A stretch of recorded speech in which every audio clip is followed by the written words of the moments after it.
see already that we have some attendees joining.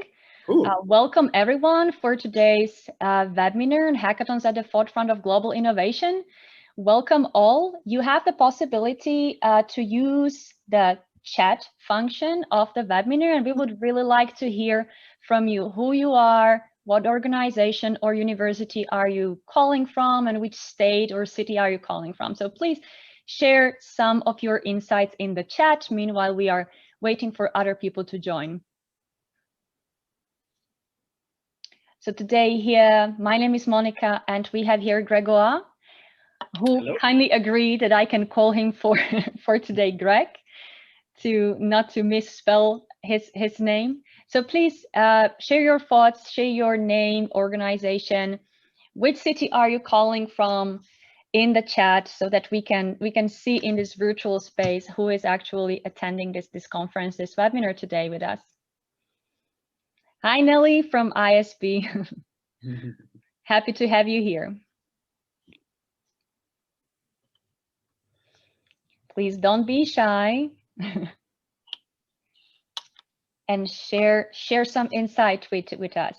Who are you? Where are you calling from? Which organization are you representing? Either a company or a university. We would really like to see who we have in this virtual room today with us. We will be starting in a couple of seconds. Hi, Teresa from Washington. Happy to have you here. Welcome. Good morning to Seattle, University of Washington. Auburn University. Excellent. We have been in touch a couple of days regarding the challenge actually we will be talking about today. Welcome, Auburn. Laurie from New York. Thank you so much, guys, for sharing here, and welcome everybody. Perfect. Good morning, Seattle, Washington, University of Washington. Welcome. Please continue as you are joining the webinar. Please state your name, university, state that you are coming from, your name. We are very happy to hear from you and kind of see, if possible, who is there today with us. So let's start. And Sandy, thank you so much for stop sharing the screen. Welcome everybody. Good morning, good afternoon, whatever time zone you are in.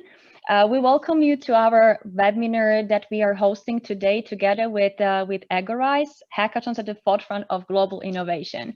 My name is Monika Kovacovska, and I am the head of the Global Exec, corporate division of international study programs.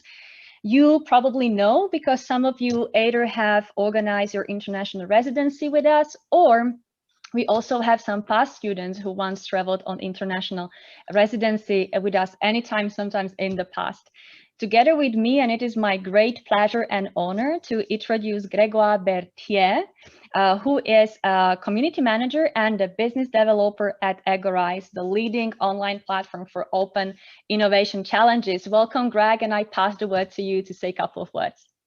Thank you very much, Monika, for the introduction. And again, thank you for the invite. It's a pleasure to be here. Welcome everyone to that webinar. So as Monika said, my name is Gregoire. You can call me Greg, it's easier. And I've been working as a community manager at Agorize for a bit more than a year now.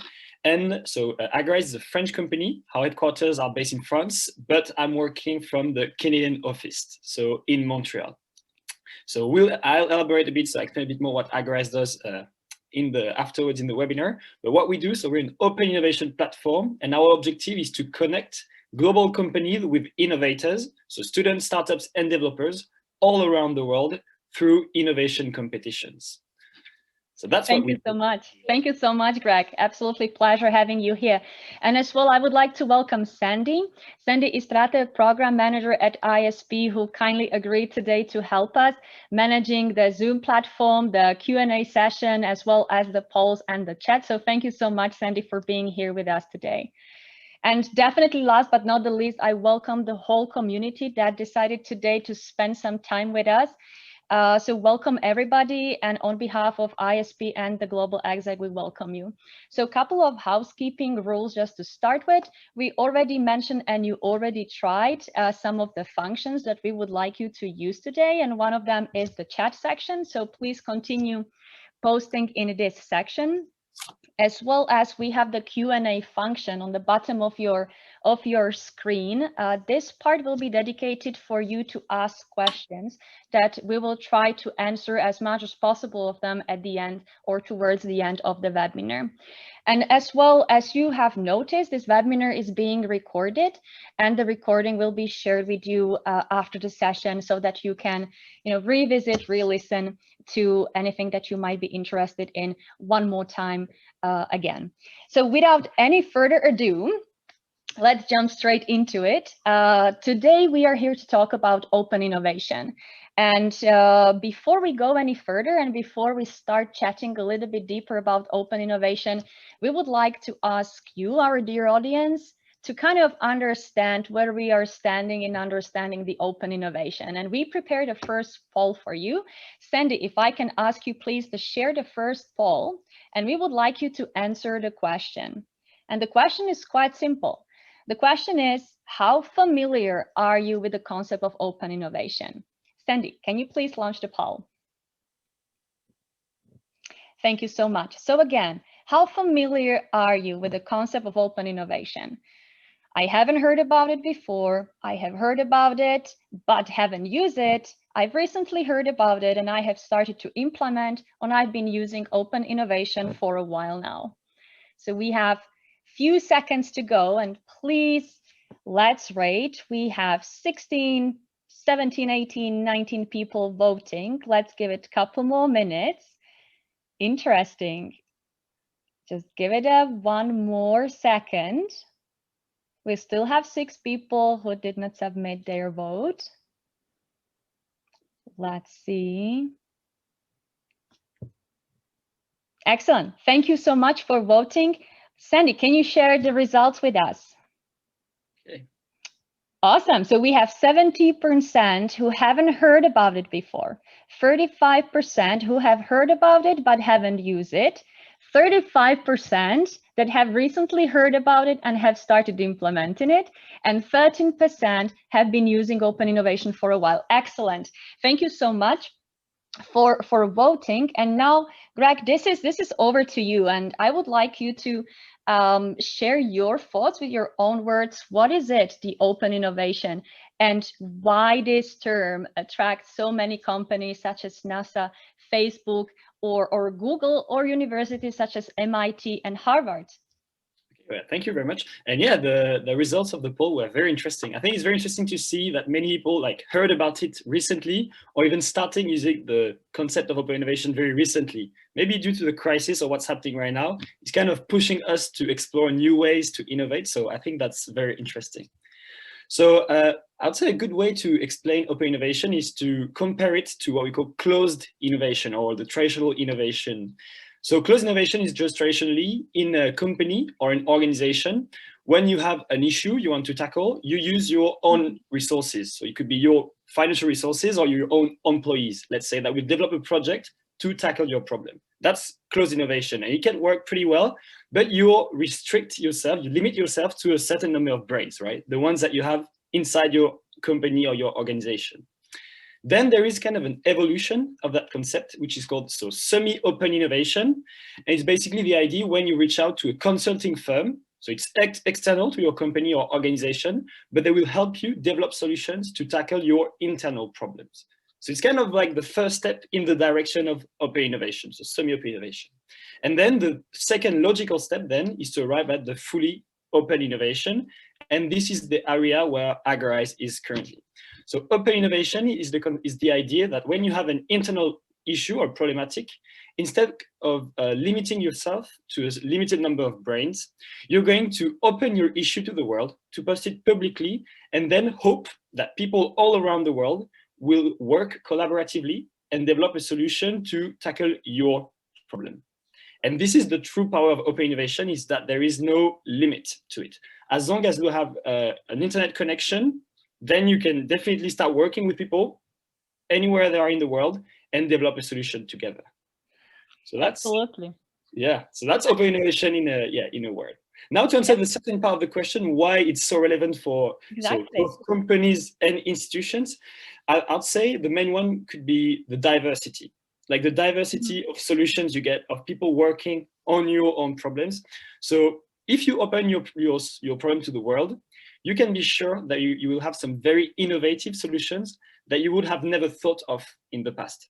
Because maybe someone, like let's say someone in Japan, someone in Brazil, and someone in Australia, they're going to work collaboratively and develop a unique and creative solution to your issue with technologies or processes that you might not know of, and that will tackle your problem in a much better way that you could have done with your own resources. So I'd say diversity and creativity are probably the two main keywords here. Absolutely, and thank you so much for answering and for giving your insight. And probably I would add upon that, just that, you know, the organization, whether being a company or whether being a university or any kind of institution, with the open innovation can kind of broaden, you know, their capacity for innovation and for discovery, of course. And many companies and institutions and universities around the world are actually being harnessing the perspectives and the expertise and also the enthusiasm of, you know, of the crowd outside the walls of their company or their organization, and especially for a couple of reasons, which one of them being reducing the costs, or it can be, you know, acceleration of the different projects, or enhancing creativity, or engaging with different stakeholders, either being, you know, future consumers, customers, or being a future students to attend your university. Definitely. So I think that we can agree here all that the hackathons are a perfect tool to leverage the benefits of open innovation. The hackathons firstly were used as a term in the beginning of the 2000s, something like that, and was really popular in the IT sector and with the hackers, and usually 24-hour competition, very intense ones.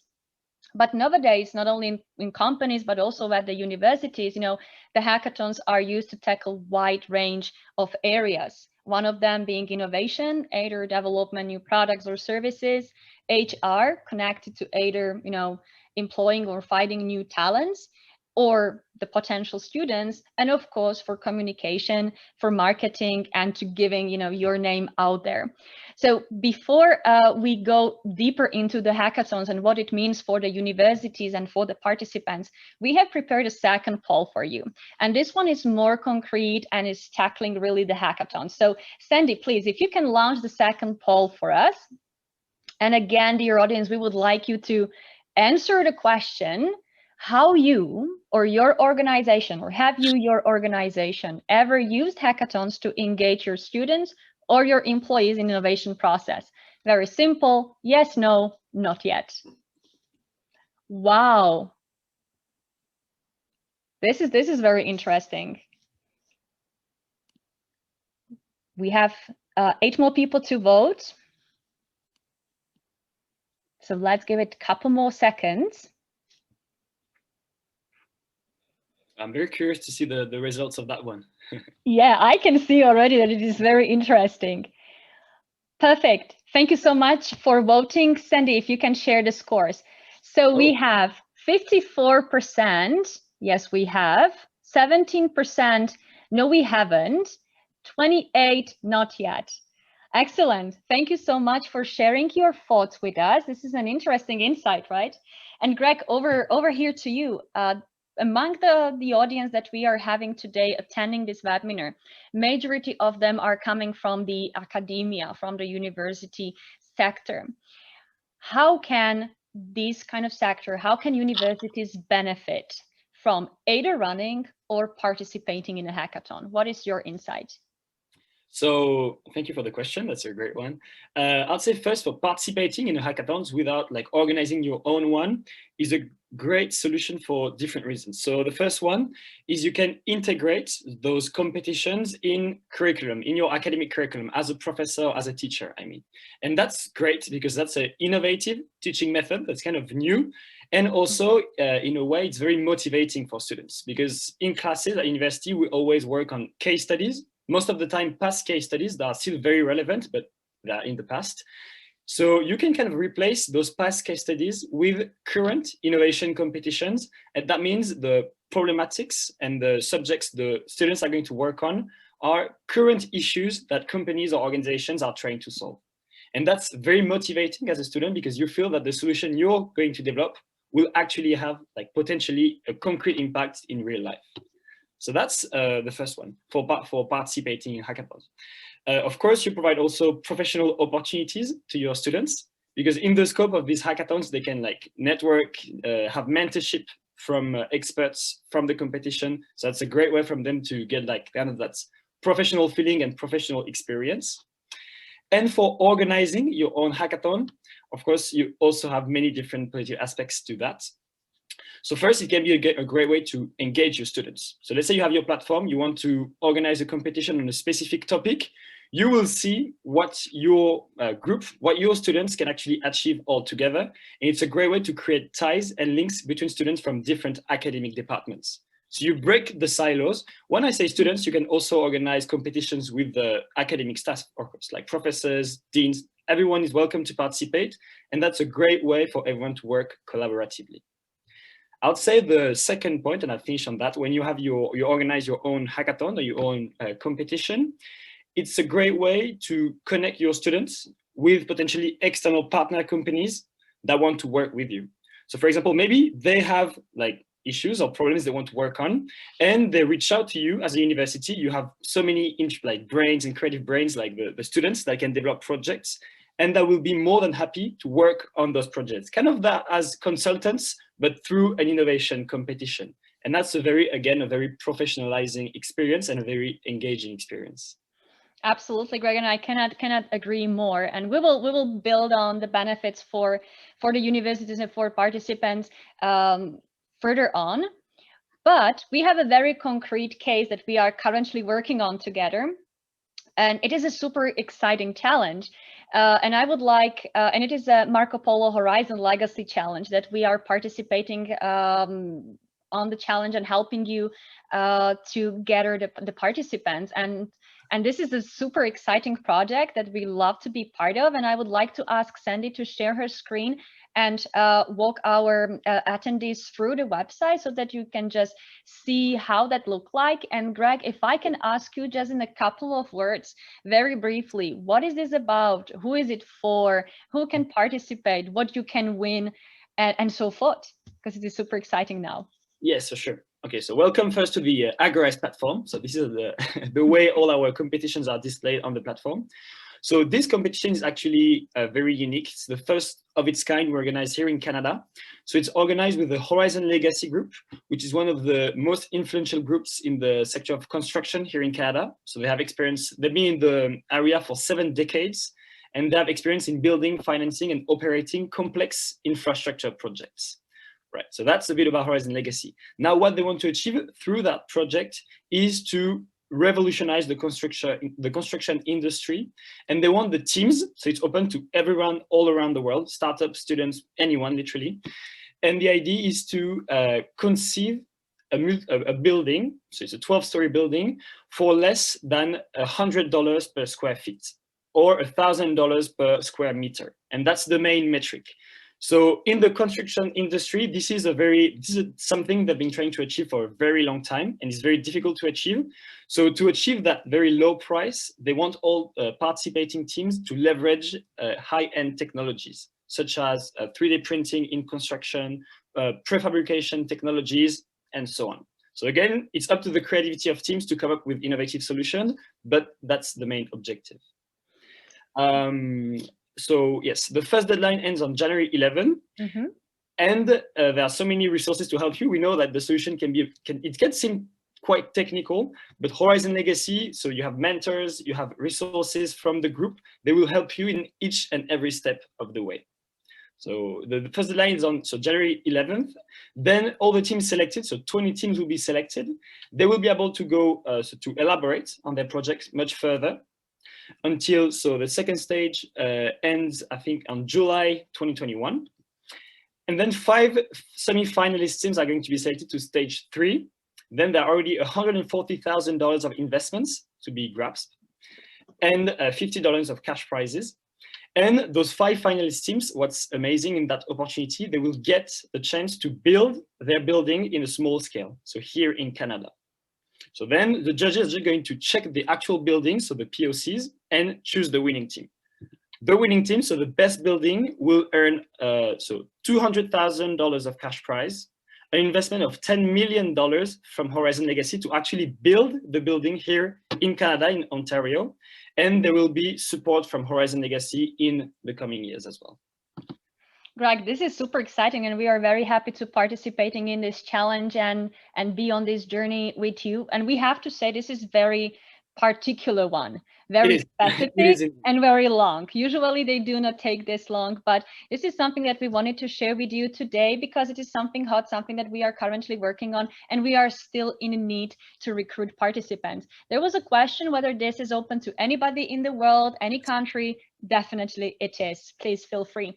And at this moment, Sandy, also share with you the link. If you want to read more about this challenge, please use this link. And of course, you can reach out to us anytime after this webinar will be over. And we will be very happy to talk about it even more. And Greg, you really nicely now are linking to my second point, which is talking about the benefits for the participants. And here it is very clear the benefit. There is a huge prize connected to that.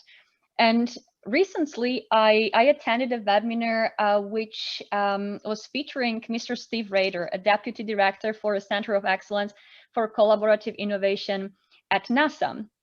And what he was mentioning, among other great stuff that he was talking about, were the motivators for the NASA employees to participate in internal hackathons. And his theory is very nice, and it just stick with me because he is using 4G. And the first one, first G, gold, is a very clear motivator, either being a prize, the financial one, either being a reward, or being credits for the students, if you wish. The second one was gut. Like some people just love to solve complex challenges and being involved in solving these complex issues. The third one was good, doing something to improve your life, life of your community, life of your school, life of your company. And the last one was glory, a recognition, which, sometimes in the companies or in the class, some people might miss. So Greg, over to you, the question, is there something that stands up for you in terms of benefits for participants, for the students or for employees? But let's focus on the students first. Yes, okay, well, again, because that's a great point to actually kind of distinguish those two categories of people, because the benefits are quite different, although there are definitely very clear benefits for both groups. So yeah, for students specifically, so I'd say maybe one of the most obvious ones is the entrepreneurial experience you get when you participate in such a competition or such a hackathon. So it's very well seen, right? When you do interviews, that you have some extracurricular activities. So of course, it's going to kind of add a line to your CV or on LinkedIn. So that's first one of the great benefits you can get out of it. You can get resources, and so of course the prizes, so the cash money, or it could be a variety of prizes you can get through that competition. But what we say, the true value of participating in a competition is not like the final prize if you win, it's truly the journey in itself. So the resources you get during the competition. So first, from the company or from the university, you can get some mentorship. You get that direct interaction with the professionals from the industry, maybe in sectors that you are very interested to work in. That's a great way to actually have some ties with people in the industry, and that could be a door of entry. So you get those resources, and you also get the opportunity to network and meet new people. So of course, network with professionals, again, as I just said, but also network with peers all around the world. Because when it's an open competition, like global competition, directly on the platform, you can meet with people and work collaboratively with them, although they're on the other side of the planet. And we have some like incredible success stories of like these kind of teams. So 4 people in 4 different countries, sometimes in 4 different continents, working together and winning a competition, although they never met in real life. So that's the possibility. Which is excellent, right? It is. That's the thing we want to see, right? And I mean, it's now possible through thanks to the technologies we have. So we're so connected right now, and even more so for the past few months, that this is very possible, and it happens on a daily basis. The last objective, but definitely not the least benefit, is that those competitions, as you said, have an HR component, kind of. So through those competitions, companies, sometimes they try to recruit new talents, of course. That's one of their objectives. So the participants that create very innovative solutions, even if they don't win the competition, they can be scouted by company representatives during the competition that really like them and hopefully be recruited. So get internship opportunities or even job opportunities. But the main difference compared to a traditional recruiting process is that they're not recruited on their CV or even academic background, but most of the time they're recruited on what they can actually produce with a team on a concrete project. So they're recruited on merits, really. Thank you, Greg. And I would build upon that because it resonates also with a couple of ideas that I have in my head. And really, it gives the participants the opportunity to develop this knowledge and these skills through engaging projects. And these projects are created around real life challenges that they will face in the future sometimes at their work, right? And secondly, it is a project-based learning. Right now, there is a lot of talking about project-based learning, consulting projects. And why is it so? Because we are living in a world which is project-based. And, you know, majority of the modern workers, it will be the series of different projects that will form their career. It won't be, you know, years spent on one position doing one thing for one company. So definitely project-based work is another benefit.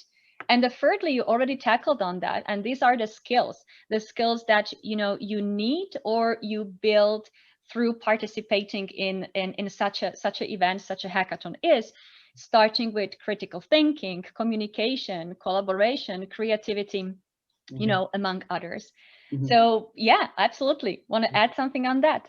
No, yeah, building upon that, I mean, that's on the last point you say is extremely true. And actually, so we organized a competition very recently with a Duke University who have they have their own platform with 4 different universities. And the feedback from students, even during the competition, it was definitely that it helped them to concretely apply the theoretical skills they had acquired during their classes. So I think that's a very important point. Absolutely. Thank you so much. And before we have a couple more minutes, but before we jump to the Q&A session, we have the very last poll. So far we tackled what the open innovation is, what are the hackathons, what are the benefits for the universities, and what are the benefits for the participants. So our lovely audience, here's the last poll that we have here for you. Sandy, thank you so much for sharing. Do you believe hackathons are effective ways to drive creative solution and engage participants in innovation process? Simple, yes. I can see the benefits, but would need more information. I don't think a hackathon is the right fit for me or my organization. I hope the third will be 0 at this point. Yeah, I'm very curious to see the results of that one as well. Hopefully, after what we said, there won't be any. Yeah, definitely there are so many benefits and definitely worth trying. Couple more seconds. We have 6 more people to answer. Couple more questions, couple more replies, couple more seconds. Perfect. So I think that we can end this poll. Sandy, if you can share the outcomes with us. Woo! So 67 think that there are some benefits, and 33 need more information. We are totally here for you to answer any questions. And with this one, actually, we are moving to the Q&A session. So, Sandy, I'm turning to you. Do we have any questions in the Q&A? Sure, we did receive a question in the Q&A. I think it has been slightly already answered, but how are teams usually created in a hackathon like this? Like, can you pick the people that will be in your team, or is it randomly assigned? Thank you, Sandy. Greg, do you want to take this one? Yes, definitely. Well, that's a great question. Thank you for asking. So first, I'd say it depends on the scope of your competition, right? If you want to operate, let's say, on a national scale or a global scale. So that will be a slight change, but it won't change like the overall idea. So on the platform, there is a tab called Teams that helps you to find teammates. So let's say you want to participate in a hackathon as a student, but you don't have friends or like relatives to participate with. Then you can find people directly on the platform. So you can either join a team that is already created and it's posted on the platform, and you can see, okay, they're looking for someone with those specific skills. And if you have those skills, then you can apply for that team online. Or you can do the reverse process, create your own team and say, okay, now I have, let's say, design skills, and I want people with coding skills and like, I don't know, statistical analysis skills. And then other participants will see my team and will be able to apply for it. So that way you guarantee that your teams are going to be very diverse in terms of skills and academic background. Thank you, Greg. And actually that is the point. If you want to come up with a great solution, you need variety of the skills and ideally a combination of these skills. And I can already see here, and I will send you read that out loud. Do you need to have a specific skill set to focus usually, or is the focus usually general? Depends really on the challenge. And of course, Greg, then you can follow up to add upon that. But really what the hackathons are good for is creating these diverse teams with a diverse skill set. Even if you open it up to internal innovation within the company and you match the people from finance, from marketing. And the idea is really that the ideas, great ideas and innovative ideas can come up from anywhere. And with a combination of good people who are having matching skills, actually you create a perfect match. We are getting very close to 4:30. I just want to say, for those who need to run, we would really like to thank you for attending. And we will have the follow-up communication to reach out to you and check how you like the webinar and if you have any further questions. But we are also staying here for 10 more minutes with Greg to answer your questions. So we are now going to continue with answering the questions. For those who eventually have to leave us, thank you so much for attending. For those who can stay, we will be happy here to answer your questions, which we are continuing right now. Sandy, can I turn to you to read some of the questions? Sure. Another question was, what are the cost implications when students join such a hackathon, a public one? Absolutely. Greg, over to you. Yeah, that's a great question again. So all the hackathons and hackathons is more like the traditional word. We like to say open innovation competitions, because then you don't have kind of the computer science idea linked to it. Like open innovation competitions are literally open to anyone. But that was kind of a digression. It's always free to participate in those competitions as an innovator, so as a participant, because like the companies that organize the competition kind of pay for it. And as Monika rightly said, the best ideas can come from anywhere, right? So we really want to provide that opportunity to anyone, anywhere in the world to participate. And actually putting a fee for them to participate would be a barrier to entry. So it would kind of go against that vision. So because of that, participating is always completely free. Thank you, Greg. And I think, yeah, cannot add anything else to that. Sandy, do we have any other questions? Yes, there is a question about the level of involvement needed from the faculty, but also maybe from the students when organizing or participating in such an event.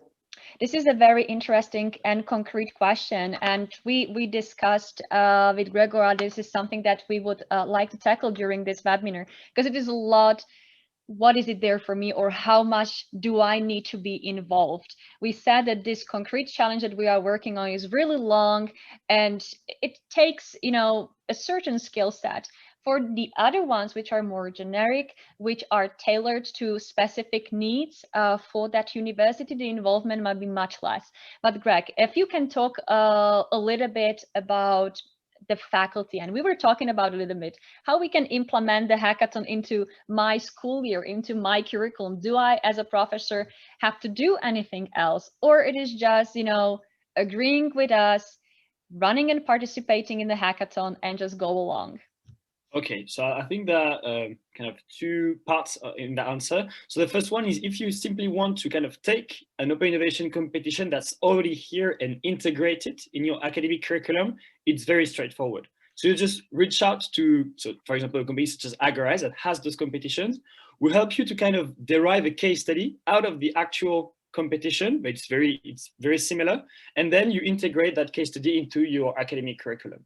And then that's it. Your students can work on a project just like they would do for a regular academic project. That's it. Now, if you want to organize your own competitions, you know, let's say like at the university level, so you have your own platform, and then you want to develop the problematic, you want to develop the problem statements and everything about the competition, then there will be a bit more involvement, of course, from the faculty, because you will need to help us define the scope of your competition, what you're trying to achieve, the different subjects, the topics, and so on. But once this is done and the competition actually opens so that students can take part, then I would say it's up to you. So you can either choose to have what we call a turnkey competition. So then you leave, for example, companies such as the Global Exec or Agorize take care of everything. And then we manage the projects, we make sure all the students have the best experience possible and everything runs smoothly. Or you can choose to be very involved and you participate as mentors, you participate as you organize, let's say, events in the scope of that competition to provide students with additional content to answer all the questions. So I would say in that sense, it really depends on what you want to do. Absolutely. And what I would say, and you mentioned these two blocks, like two different ways how you can go about it. Either participate on existing challenge that either the Global Exec or the Agorize is, is involved already. And that will be very helpful if we know, if you are interested, who is the person at your university who we should talk to and get that person, informed. We have in the pipeline already for 2021 some interesting projects already, which are very much connected to sustainability, variety of different companies, big companies and big names who want to reach out to the students and student communities and get them involved. So what we would suggest is please reach out to us. Once that we share with you the follow-up communication, you will have there our contact details, and we would really love to get in touch with you and talk with you on your concrete case. What is your situation and how we can help and how we can play the role. And we will definitely love to keep you informed about any challenges that are happening or they are about to happen in the upcoming year. And the second one, if you wish to organize a competition at your university or in collaboration with other universities, that is a completely different conversation. And Greg was very clear about that. Here, we need to define the scope, we need to define the focus, we need to define what is the challenge. Is the challenge of asking your students what the future of education will look like? Is it asking your students how the sustainable building of the university can look like?